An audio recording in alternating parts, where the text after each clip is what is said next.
two major components that I see a lot of women over 40 not doing are number one, they're not strength training.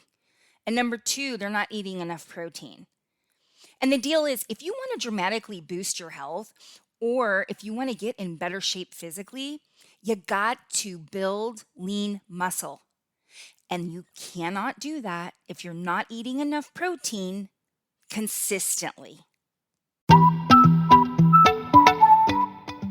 Welcome to REV Your Metabolism with Alicia Murphy.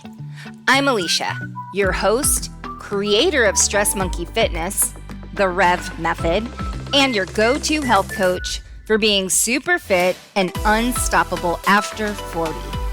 With 15 years of rocking the fitness and nutrition industry, plus overseeing the wellness program for a major shoe company, I'm here to share my knowledge with you. Are you ready to join me on an exciting journey to restore your metabolism, boost your health, and turn back the aging clock?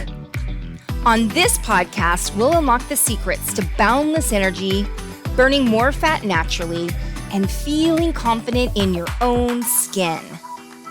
Get ready to soak up simple yet powerful strategies that will transform your health and fitness game. These tips will be a game changer, so hang on to your hats and glasses. And do not forget to hit that follow button so you won't miss any of our amazing tips and tricks. All right, let's rev it up. All right, let's talk protein, the mighty nutrient that's been making waves lately. In today's episode of the REV Your Metabolism podcast, I'm here, my sweet Rever, to answer all those burning questions surrounding protein. Have you ever wondered, what the heck does protein even do?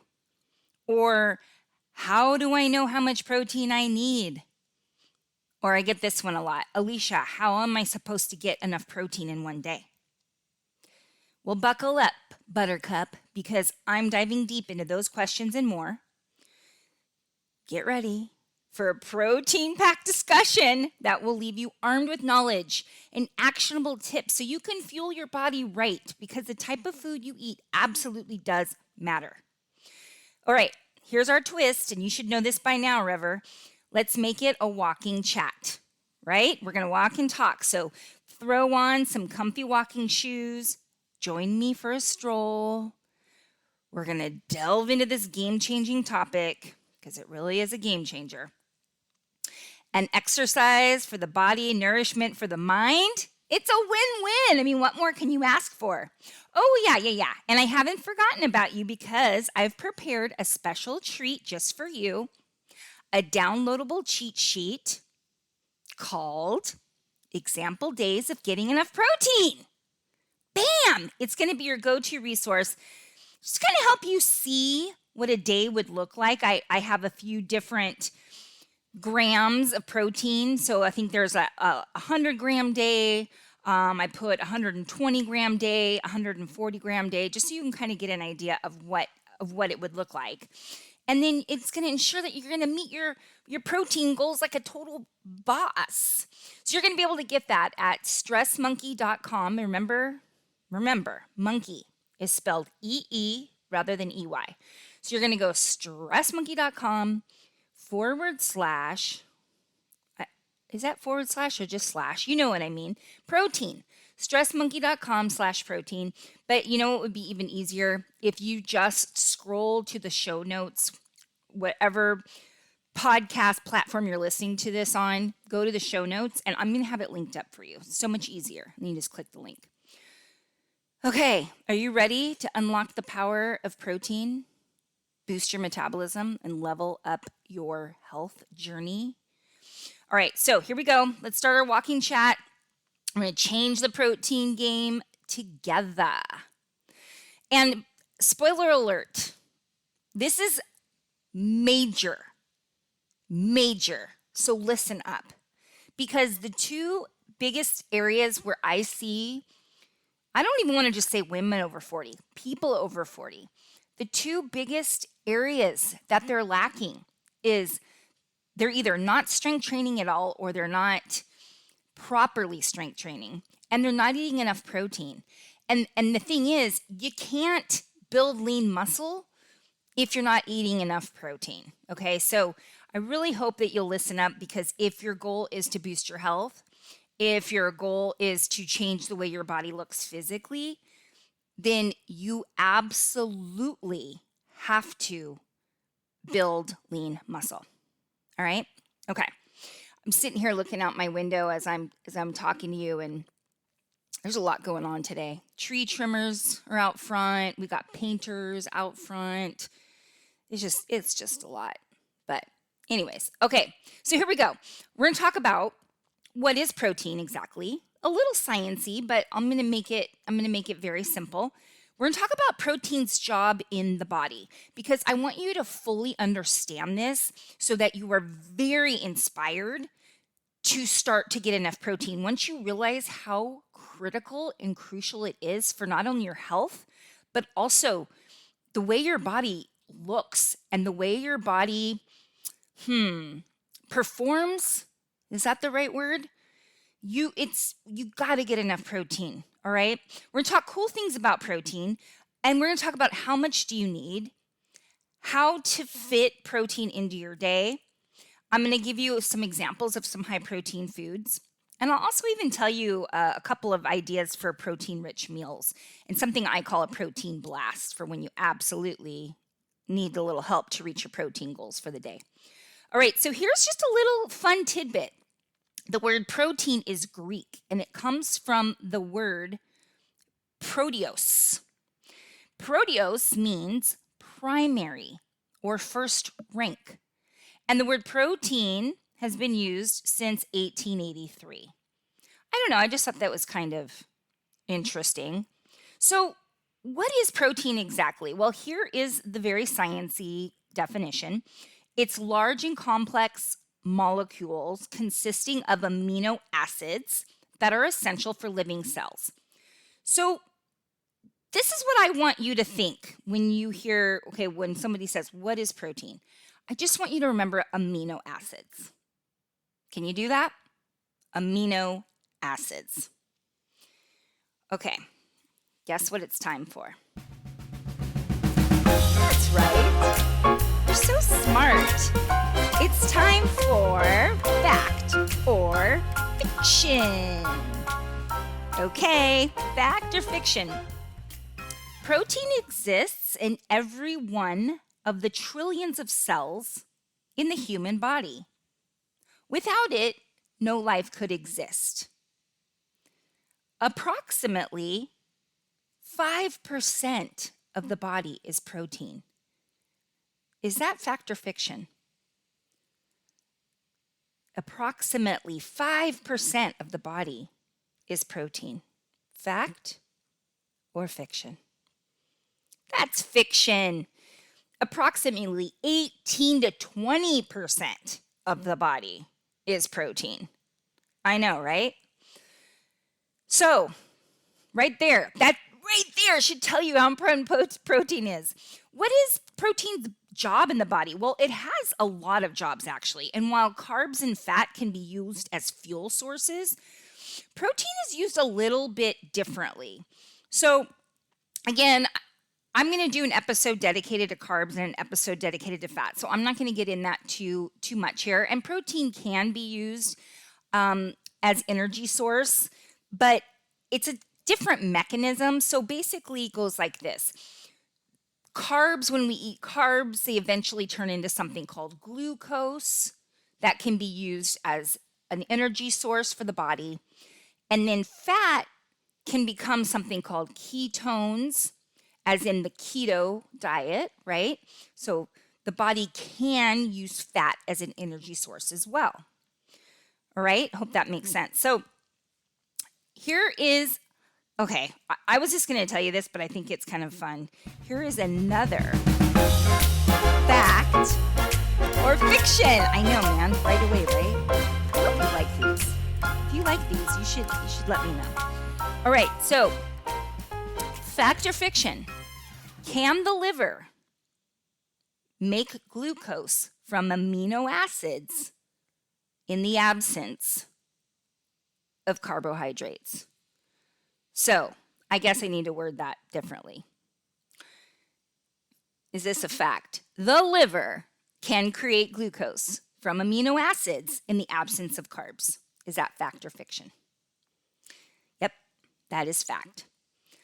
It is called gluconeogenesis. Don't worry, I'm not going to test you on this. You don't have to remember that. But what's important for you to know is something called gluconeogenesis is a metabolic process where glucose, which is normally made from carbohydrates, right? But if the body has an absence of carbohydrates, then the liver can take non-carbohydrate sources such as amino acids. And remember, we said we think protein, we think amino acids. So basically, yeah, the liver can take protein, amino acids, and turn it into glucose, which is a form of sugar. And the reason I wanted to include this is because you got to be real careful when you're doing the ketogenic diet, because I think most people think like, oh, just stop eating carbs. And it's a lot more precise than that, because if you just stop eating carbs, but you're eating a ton of protein and fat, your body can essentially turn the protein into glucose. So you don't want that to happen if you're trying to do the ketogenic diet. And I'm not going to go too deep into that right now, but I'm just giving you a little tip there. So if you're wanting to try keto, I'm not saying whether it's good or whether it's bad. But I'm just saying you better know what you're doing, because it's not as simple as just stop eating carbs. Okay, so protein's job, let's talk about that. And then I know you want to know how much protein should I have, and I'm going to get to that, okay? But first things first, protein's job. Protein is needed for the body to function properly. There's a lot that protein does. I think you're going to be surprised. So the body, you cannot survive without protein, right?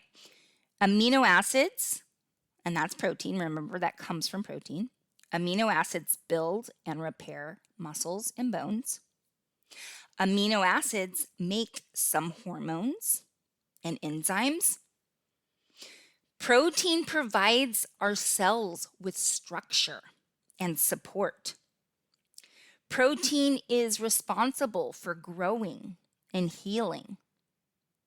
Protein carries oxygen, protects against disease. It grows hair and nails, and it allows for eyesight. Now, one thing I want to explain to you, because we're going to talk about something called protein synthesis, and it's very important that you hear this, because especially if you're listening and you're over 40, you gots to hear about protein synthesis. Very important. But let me just explain something. So when we eat protein, right? So let's say you eat a piece of chicken, right? Or a piece of tofu. Again, that food is made up of amino acids. When we eat that protein, the body breaks down the food, and it kind of, just imagine, and again, I'm oversimplifying this, but just imagine it breaks it down, all these different amino acids come out of that food, right? Now what the body's going to do, and this is where protein synthesis comes in, the body makes its own proteins out of those amino acids. So it's going to use different combinations of amino acids to make different proteins within the body. And I hope that makes sense. So it's not as simple as you eat a piece of protein and it goes straight to work. No, it's got to be dismantled, and then the body starts to pull the amino acids it needs and create its own proteins. That is protein synthesis. I hope that makes sense. Okay, so there are about 100,000 different types of protein inside the human body. Is that crazy? And the lifespan of most of these proteins is only 2 days or less. So you need this constant influx of protein is the point, because the proteins in the body only live a couple of days. Now let's talk more about amino acids, because this is super important for you to understand when it comes to the conversation around protein. Now, there are a total of 20 amino acids, okay? 9 of those amino acids are not made by the body. So we must get those 9 amino acids from food. Those 9 amino acids are often called essential amino acids since we cannot make them ourselves. Okay, so out of the 20 amino acids, 9 are called essential amino acids, and we got to get them from food. So foods that contain all 9 of these essential amino acids are called complete proteins. Now, all animal products are complete protein. So if you eat an animal product, you're going to automatically have all 9 of those essential amino acids. Okay, so, chicken, beef, eggs, cheese, yogurt. Okay, so anything that's an animal product. And I just want to say right now that I'm not trying to diss vegans out there. If you are a vegan because you're like, listen, it's a choice I've made because of animals and I don't want to eat them, I fully support that. It's a lot harder to be vegan and get all of the protein you need and all the essential amino acids that you need. So if you decide you want to be a vegan because you think it's a healthier choice, I really encourage you to rethink that. And again, please don't send me a message hating on me because I'm saying not to be a vegan. I'm not saying that. I'm just saying if you're under the assumption like, oh, vegans are healthier, I got to tell you, you really have to know what you're doing to be a vegan and to get all the nutrients that you need in your diet, okay? So you can combine foods to create a complete protein. For example, rice and beans creates a complete protein. But what we know now is you're better off if you are a vegan, or you think you're worried about not getting enough of complete proteins in your diet.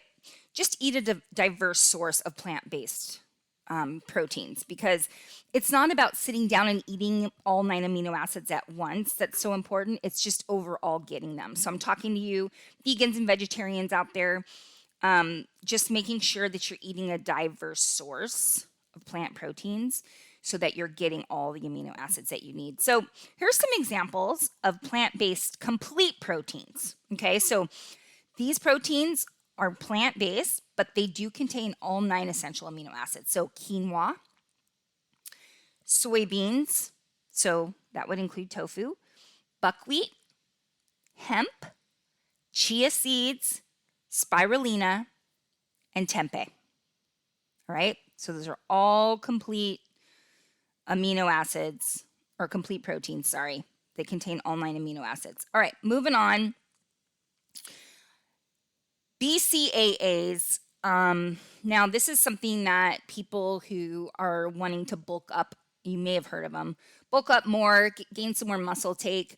BCAA stands for branched chain amino acids. They're essential nutrients including leucine, isoleucine, and valine. So BCAAs stimulate the building of protein and muscle and possibly reduce muscle breakdown. But I will tell you this is a bit of an advanced tip. If you are somebody who is thinking about taking BCAAs, I would first get on a consistent, progressive overload strength training program. And if you hit a wall and you're not seeing progress, then you could add in BCAAs. But it's kind of putting the cart before the horse if you haven't tried strength training first, without, it's just a waste of money basically. But if you are strength training consistently, you're like, I'm doing this progressive overload, I'm not seeing any muscle mass growth, then maybe give them a whirl. Yeah. And if you don't know what I'm talking about, you know what? You don't even worry about it because you don't need to. You're my little cutie pie. All right. It's time for another fact or fiction. Okay, here we go. Fact or fiction. Leucine is the primary amino acid responsible for stimulating muscle protein synthesis. Fact or fiction? Yeah, that's a fact. And you know what? You might have heard more about leucine. And if you haven't, hang on, because I bet you're going to. It's starting to become the new buzzword, leucine, because there's a lot of talk about that amino acid specifically helping to grow muscle faster. So let's talk a little bit about leucine. It also plays an important role in other metabolic processes, such as fat loss, muscle recovery, muscle repair, and blood sugar control. So eating a diverse whole food diet is a great way to meet your daily leucine requirements without stressing yourself out, because I've seen these charts where they have the amount of leucine in all these different foods. And I mean, I'm saying just get protein, okay? Don't stress yourself out with all the leucine. Just try to eat a whole food diet, eat some, have a little diversity in your diet. But there you go. Okay, moving on. And here we go again. I'm going to talk about animal protein. Not all proteins are digested equally. Because animal proteins are more similar to our proteins than our plant proteins, they are used more readily and rapidly. In other words, our bodies can use animal protein slightly better than plant-based protein. So again, I'm not saying, not trying to knock vegans, vegetarians. I'm just saying it's going to take a little more effort on your part. And for the people who eat animal-based protein, this should be a lot of good news for you, okay? And don't forget, the quality of the protein that you chow down on makes a big difference, right? All right, now let's talk about this. Protein, the coolest macronutrient on the block. All right. I mean, I'm trying to be funny. We're out here walking. I hope I make you giggle, chuckle a little bit from time to time. All right, benefits of a protein-forward diet. So what does that mean? That means you're making sure that you're getting enough protein, which I'm going to tell you how to do. So in just a second, but I want to make sure that this is clear. Basically, it's like this. I'm going to tell you how to know how much protein that you should be eating in a day. And around, okay? I don't know you. I don't know well, maybe I do know you. I mean, I might know you. But I'm just saying, I might not know all the specifics of your life. So I'm going to give you kind of like a guesstimate, just so you have an idea of maybe a range that you should be hitting for. And then that's not going to change. So let's say I tell you I want you to eat 100 grams of protein a day. All right. Now, if you're a calorie counter, that protein amount is never going to change. You're going to keep that every day. Where you're going to start to play a bit is with the carbs and the fat. Okay. So if you're somebody who's like, okay, I'm going to eat 1,950 calories a day, then I'm going to tell you how much protein to eat. And then whatever's left over, you can play with your carbs and fat. All right. And if you're like me, and that's just way too much for you, I'm going to tell you this. I just want to make sure that you're getting protein at every stinking meal. And I'm going to give you amounts. Okay, so hang on. Here's the benefits of what I'm trying to teach you here, of a protein-forward diet. Balanced blood sugar. By now, you should know how much I talk about that. It's literally the key to being incredibly healthy, incredibly fit, having energy, yada, yada, yada. Balanced blood sugar, right? Another benefit is increased energy, mental clarity, decreased body fat. Does that interest you? Improved body composition and reduced cravings. Reduced cravings, okay? Because protein is the most satiating macronutrient, right? What does that mean? It means it keeps you full for longer. So between protein, carbs, and fat, protein keeps you full the longest. So if you're getting enough protein at your meals, that should help you to go that 3 or 4 hours in between meals without having to snack, okay? All right. This is going to blow your mind. Let's talk about the cheese with the highest amount of protein, okay? And it's not the cheese that's going to blow your mind. It's when you find out how much protein is in this cheese. The cheese with the highest amount of protein is low sodium Parmesan. In 2/3 of a cup, 3.5 ounces or 100 grams, right? Whichever of those makes sense to you. 2/3 of a cup, 3.5 ounces or 100 grams has 41.6 grams of protein. I mean, for us here in the US, 2/3 of a cup of low sodium Parmesan, however you say it, Parmesan has 41.6 grams of protein. I mean, that's a lot. That's pretty rad. Okay, let's talk about protein synthesis. Okay? The purpose of protein synthesis is to make proteins for the cells and for the body. Remember? We already touched on that. Protein synthesis, please listen to this part, because this is where you need to know what I'm about to tell you. Protein synthesis is a vital process because we need our bodies to be able to build the proteins that we need to perform important functions. Without protein synthesis, our bodies will not be able to make important components like hormones, enzymes, and new lean muscle. In other words, protein synthesis, we have to make sure that's happening, okay? Especially as we get older. And here's the deal. You need to eat a substantial amount of protein at one time. So what I'm saying is eat a good amount of protein at one meal versus grazing your protein throughout the day. Because protein synthesis needs a large amount of protein at one time to start the protein synthesis engine. Imagine that you're behind a car, right, that's broken down, and you need to push the car, right?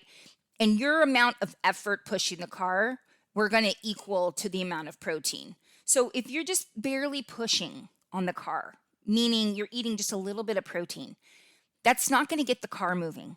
You got to have a really big whoosh push to get that car moving, right?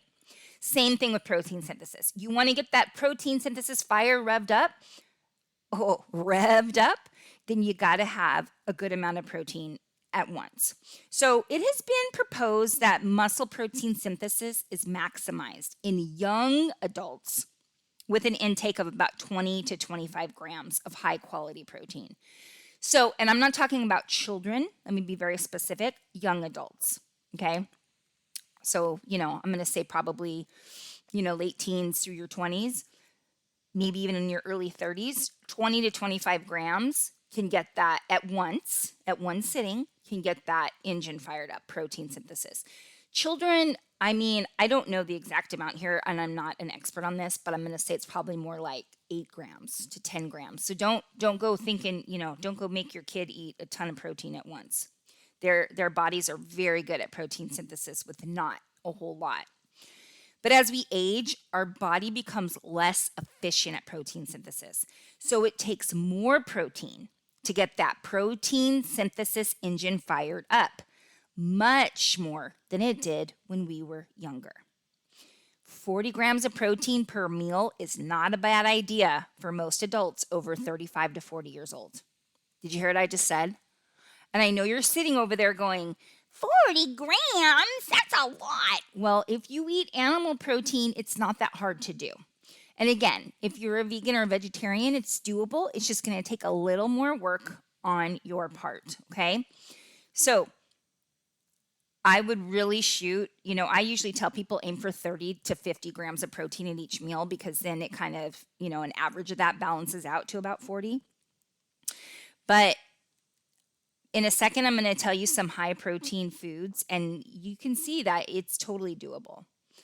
Okay, really quick, according to the research, the amount of protein that you eat for your first meal strongly predicts the amount of calories you'll consume for the rest of the day. Okay? Let me read that to you again. This was published in PubMed. According to the research, the amount of protein you eat for your first meal strongly predicts the amount of calories you'll consume for the rest of the day. And again, there's a couple reasons for that. Number one reason is I just told you that when you eat enough protein, it keeps you full longer. The number two reason is that it helps to balance your blood sugar. Your blood sugar is balanced, you're going to have less cravings and less hunger when you shouldn't be hungry. So your first meal of the day either unlocks metabolic benefits or it'll knock you on your ass. For the average person, making your first meal of the day high carb, low protein shuts down fat burning, negates your ability to build lean muscle, and makes you prone to blood sugar swings. All right? So we want to avoid that typical American diet of high carbs and low protein. Got to have a good amount of protein. And now what I want to talk about is the thermic effect of food. Something else really cool about protein. So let's talk about this. It's going to be a multiple choice. So instead of fact or fiction, let's call it a protein power up. This is a long episode, isn't it? I'm sorry. It's important. All right. Protein power up. The thermic effect of food is A, how many calories are in a particular food. B, an increase in metabolism due to processing and digesting. Or 3, the thermic effect of food is a bad reaction to spicy food. Dun, dun, dun, dun, dun. Just kidding. All right, it's B. Protein. This is what the thermic effect of food means, okay? It means an increase in metabolism due to processing and digesting.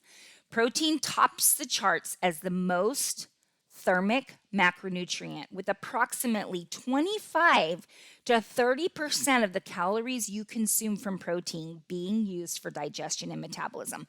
So let me make sure you understand what I'm saying. Let's say you eat 100 calories of pure protein, right? It's going to take 25 to 30 of those calories. Your body's going to use them just to process and digest that piece of protein, okay? I know, protein's really rad. So stop for a second and hear this, okay? If you want to change the shape of your body, if you want to boost your health dramatically, if you want to slow down aging and feel incredible, you must build lean muscle. You need plenty of protein to do this. End of story. And if you're strength training and not eating enough protein, you're never going to get any real results. It's like you're doing all that work for nothing. Now, I know I talk about Dr. Peter Attia a lot. My goal is to one day have him on my podcast. If anybody out there knows him, tell him I'm his number one fan. But this is a quote from Dr. Peter Attia referring to a lack of protein in women over 40. Here we go. Here's his quote. It seems to be a really big problem in women over 40, especially in women that show up with no muscle mass, eating barely any protein, doing very little strength training.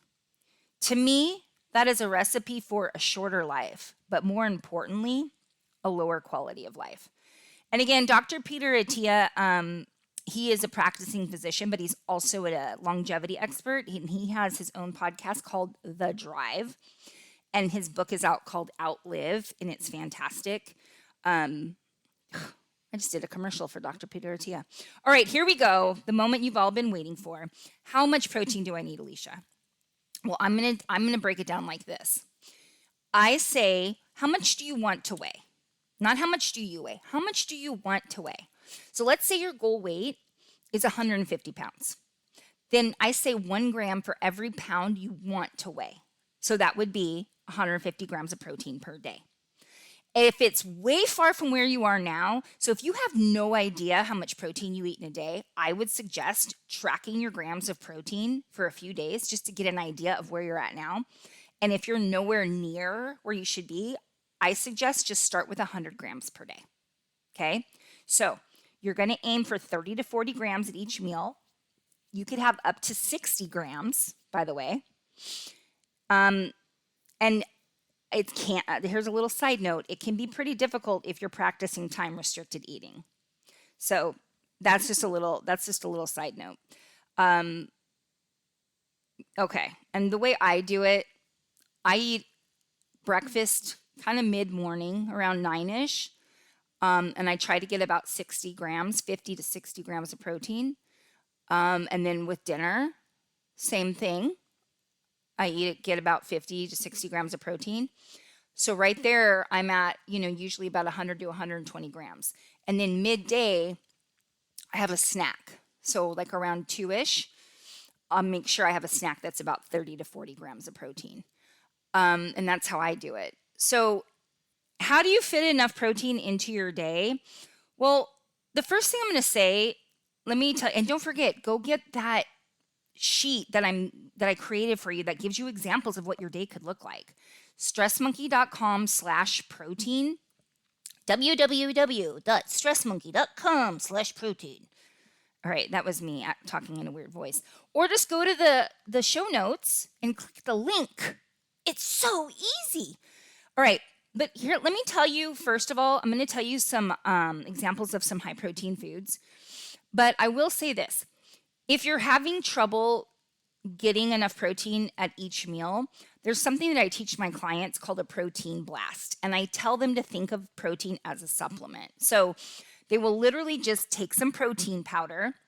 Usually a scoop of protein powder is about 20 grams. So I'll tell them, a scoop and a half in some unsweetened almond milk. Maybe add some ice to like a shaker bottle. You're going to shake it like you mean it. Shake, and then you're going to drink it. All right? Think of it like taking a vitamin almost. It's a protein blast. So you could get in, 20 to 30 grams right there as a drink. Okay? All right, but here we go. Chicken, 3 ounces of chicken. I want you to look, especially if you're a woman, look at the palm of your hand, just the palm. That's about 4 ounces. That's not a very huge piece of chicken, right? 3 ounces of chicken has 26 grams of protein. So if you eat animal products, if you eat a big chicken breast, which is probably going to be 5 to 6 grams of protein, you've just hit like 50 grams of protein right there. I'm sorry, 5 to 6 ounces, not grams of protein. Oh my God. I should edit that out, but I'm not going to. So if you eat a chicken breast, it's like 5 to 6 ounces. You're eating about 50 grams of protein. So now do you see how it's totally doable, okay? Grass-fed beef, 4 ounces is 24 grams.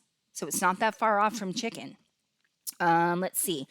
Greek yogurt, a container. That's usually my mid-afternoon snack, by the way, and then I add in other things to up the protein count in it.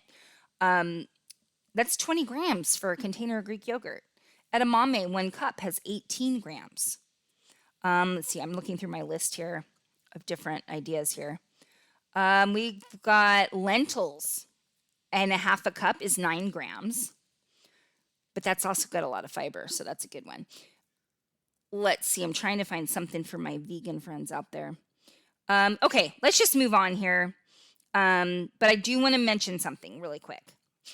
1 large egg only has 7 grams of protein. And I think a lot of people are like, well, I had an egg for breakfast. It's only 7 grams of protein. So this is my little trick. I only want to eat, and egg yolks are so incredibly healthy for you, so I'm not going to tell you to not eat eggs. They're so healthy.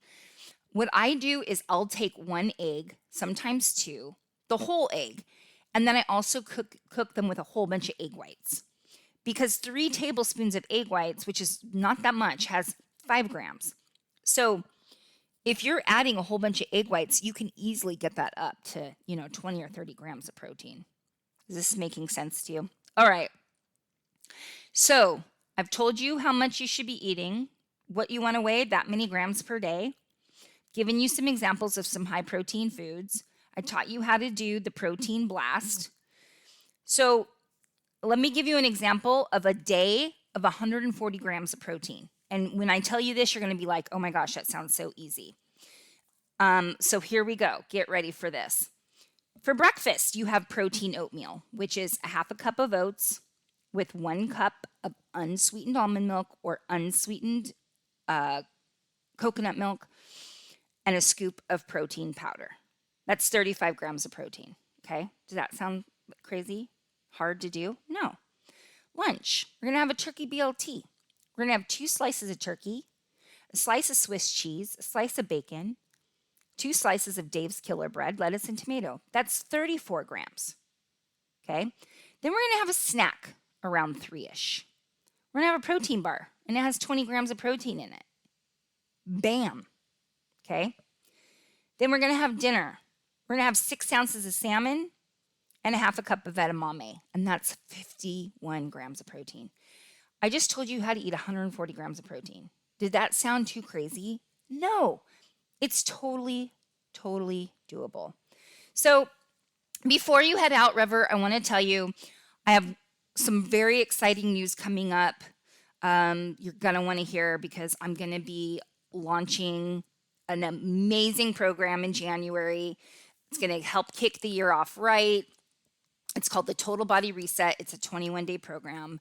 So stick around, come back every week so I can give you more details about that.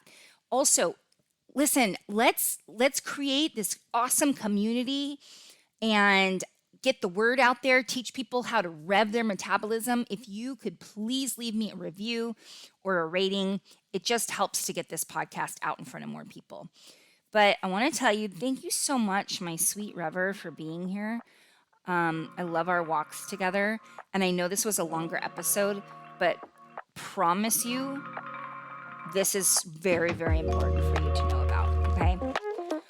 All right, Sugar Bear, have a great rest of your day, and I'll see you next week for our walk and talk. Bye for now.